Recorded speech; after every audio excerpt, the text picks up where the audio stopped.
workspace was quite nice because there's a more mature attitude to learning. It's not competitive anymore. Yeah, I think just that confidence level is one of the biggest barriers for women out there. Yeah, in a company you're all fighting for the same thing, aren't you? Whereas I suppose in a university environment you're all essentially competing with each other to try for those mystical jobs that are all out there for everybody to try to get, but everybody's actually going to go to the different ends of the country and it doesn't actually matter. But yeah, once you're in a company, your only goal is to work for that company and make that company thrive. And once you're here, you're fine. Yeah, but, true. Yeah, that was one of my one of the comments I got back on my first performance review here was, you ask a lot of questions. So it's quite nice that you brought that back, where you've previously had that as a negative, whereas in a different scenario that's seen as a positive. Have any of you been involved in scholarship programs or like women specific schemes like Women in Engineering Society? Or I have searched through a few scholarships before coming to do my master's here, like STEM scholarship for women, and then few more scholarships that each government does for women. But there are few scholarships that are available for women in engineering, and maybe that's a bit of extra space for women, and women should make use of it because they're providing some. Grab that chance and come into engineering. That would be a more like useful future for them. yeah, 100%. I'm not active currently in anything engineering based, both inside and outside of work. However, I'm working towards becoming part of WES and like going and speaking in schools to essentially put my money where my mouth is, but not monetarily. With everything we've spoken today about getting into schools and clearing those tropes and those biases and like helping there is still that expectation of weight on us to actually go out and do that to a degree.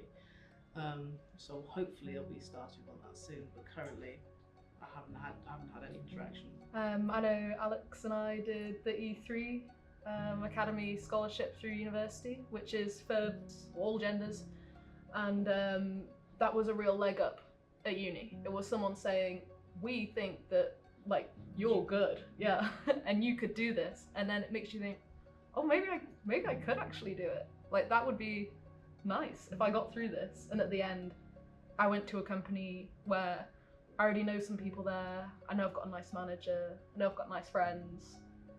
It was just a nice encouragement.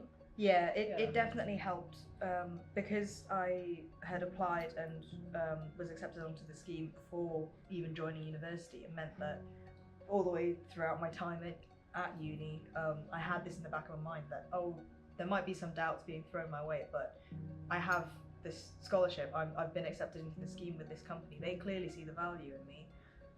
I am deserving of being here actually, and it's maintained that confidence throughout really.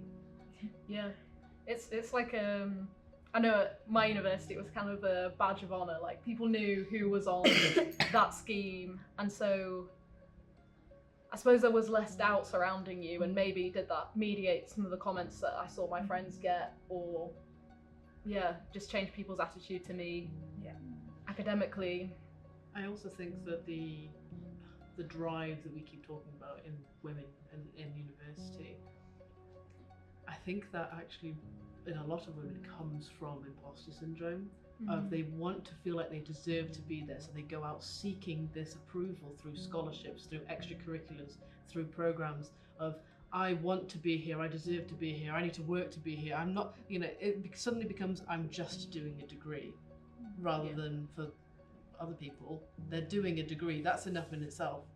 Whereas for a lot, they've got to do all these extra things to prove to themselves they deserve to be there and deserve to go on and have a successful career, when you don't.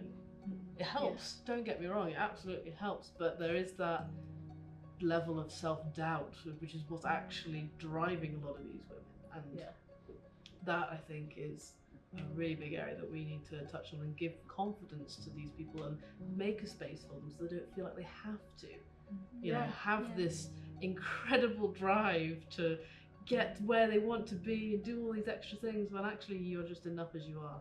Just an engineer. An engineer. You are Yeah. an engineer. You're not women in engineering. You're not on a special scheme. You're not anything elevated above what it would be anyway. It's not a bad thing to be a woman, and just being an engineer is enough. Yeah. In the UK, I think electronics and electrical engineering definitely is the worst. Yeah. Okay. Oh. we have the worst proportion we have the lowest proportion of women to men of any of the engineering disciplines. I think India overcome that because electrical was more 50-50 now. Mechanical was more 95 and 5. You can say men and women. It is strange that is some in the UK, because I've spoken to people from other European countries, and I said, oh, it's great to see another woman in STEM, like just meeting someone on a boat once, and she was like, oh, what do you mean? Like, oh, because there's no women in STEM or whatever, and she went, actually my work's 50-50 and a lot of my friends are in STEM. I don't really know what you're talking about.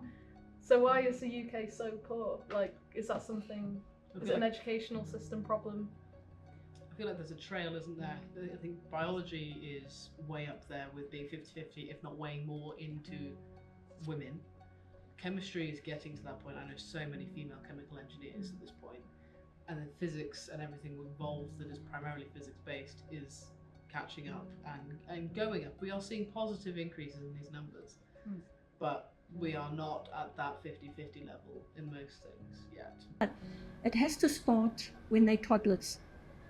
Okay, they need to know that they can do anything. Mother and father must take an equal influence on their children, whether it's a boy or girl. They must take an equal influence so that as the child starts to grow, she can be a princess, but she can go into dad's workshop and grab the screwdriver and do whatever she wants. And that should be the balance then. Then as they start getting into education, they will start finding out who they are and where they want to go. So I do believe that while you're approaching the 16, 17-year-olds, you actually should be going into your last grade of your junior school as well. And make it approachable to them. Don't take in something that is relevant to a 16 or 17-year-old. Take something in and an approach that is to that person of that age. So you need to structure at every age to get them interested and to follow through. But you do need to start when they're a toddler. I believe that I will then, if I can get involved in that, I will make it easier for these ladies to recruit and get us into where we need to be, into the fields that we can really contribute with really good ideas. Because we think there is no box for us. If you get promoted into a position, whether it's because it's the quota that has to be met or not, don't allow that to influence you. Take the opportunity that you've been given to change the structure. You have been put there for a reason.